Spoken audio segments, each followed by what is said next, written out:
If you are viewing this, you are one in search of enlightenment like us. You perceive, you question, and are in search of answers. The alignment has started. Please subscribe to the rabbit hole of our self-exploration. What is the ego? Published by Gary Van Warmerdam. 2013-02-2060 20 hours 14 minutes and 51 seconds plus 0000. The ego is an identity of our own construction, an identity which is false. If we take all the beliefs of what we are, beliefs about our personality, talents, and abilities, we have the structure of our ego. These talents, abilities and aspects of our personality will be attributes of our skills, but the mental construct of ourself is artificial. And while this description might make the ego seem like a static thing, it is not. Rather, it is an active and dynamic part of our personalities, playing an immense role in creating emotional drama in our lives. When we have thoughts about ourselves that we agree with, we construct a self-image.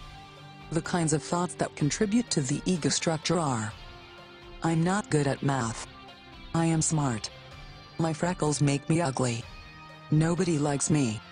I am better than you. That was stupid of me. The ego hides behind the I and me and those declarative thoughts and statements about our identity. When we have such thoughts, and agree with even the slightest conviction that these ideas define us, then we are building, or reinforcing, an ego. We first have these thoughts when we are kids, perhaps when we were teased on the playground, or when reprimanded or praised by a teacher or parent.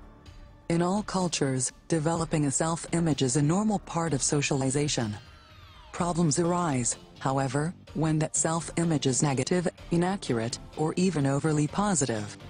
Considering that we develop our concept of self as children, it is inevitable that our self-image doesn't map to reality as adults. The ego unmasked. Why is the ego so hard to explain or describe? The ego is difficult to define because the ego isn't one specific thing. It is actually made up of many different beliefs that a person acquires over their life. Those beliefs can be diverse and even contradictory. To further complicate it, each person's ego is different.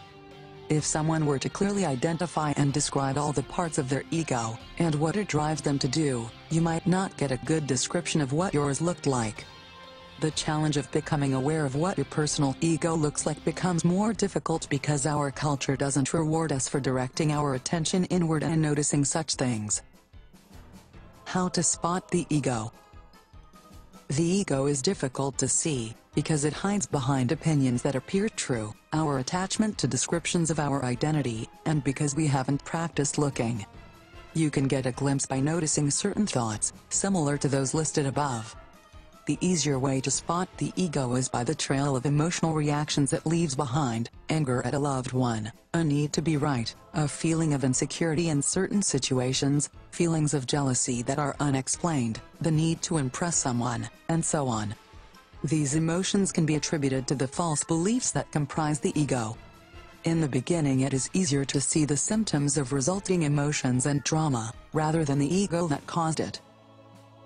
One of the most deceptive aspects of the ego is that it generates powerful emotional reactions, and then blames us for how it made us feel.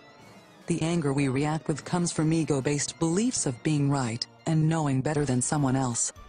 Perhaps there is also a victim interpretation of betrayal or injustice underneath. After we overreact with anger, we might feel badly for what we expressed. The ego shifts to a righteous self that knows better and berates us for overreacting with anger. At the same time, it assumes the identity of being the stupid idiot that didn't know any better and takes the blame for overreacting. All these attitudes, thoughts, and beliefs take place in the mind, and even though they are completely different, we assume all of them come from us. If they really were expressions coming from our genuine self, they wouldn't contradict, and we would be able to stop them. To the unaware person, it is difficult to discern the difference between what is ego, and what is really them. They are left to wonder, what came over me that I reacted that way? Even their post-emotional analysis lacks the consideration to see the different parts of their belief system at work as separate from themselves. As a result, everything they express is blamed on themselves by one of the condemning voices in their head. In effect, the ego hijacks the analysis and turns it into a self-criticism/blame process. When the ego controls the self-reflection process, you have no chance of seeing the root cause of your emotional dramas, as the ego reaffirms itself and hides in the self-criticism. Is the ego arrogant or insecure? Having an ego is usually associated with arrogance, and is a term used to describe someone who thinks they are better than others. Yet this is only one part of the ego. In fact, it is possible to have some positive self-esteem and some negative self-esteem. We are aware of these different beliefs at different times. The negative beliefs about ourselves make up our negative self-esteem, while our positive thoughts comprise our positive self-esteem. Together, the negative and positive esteem forms our ego. Quite often, these two aspects of our personality are nearly equal in magnitude, and offset each other emotionally. A person who is very hard on themselves with their inner critic may have feelings of worthlessness. This is a painful emotion to live with, and in order to mask the pain, they might cover it up with bravado, projecting an image of security and confidence, all the while struggling with feelings of insecurity, worthlessness and inadequacy. Arrogance is markedly different from the confidence that doesn't come from ego. A person can be completely confident in their ability, skill, or self-acceptance, without letting it go to their head, and impacting their interactions with others. And while humility may often be mistaken for shyness and insecurity, a person of true humility is fully present and at peace with themselves and their surroundings. Confidence without arrogance, humility without insecurity, these are manners of personality that are without the self-image dynamics of the ego. Letting go of the ego. Because the ego has multiple aspects, it is not practical or effective to dissolve all of it at once, nor is it likely that you could do so. Much like a tree or large bush that is overgrown in the yard, you don't just lift it out and throw it away, you cut off manageable pieces instead. The same approach is effective with letting go of the false beliefs that make up the ego. You begin by detaching from individual thoughts that reinforce the ego, then let go of beliefs, separating yourself from the false identity of your ego.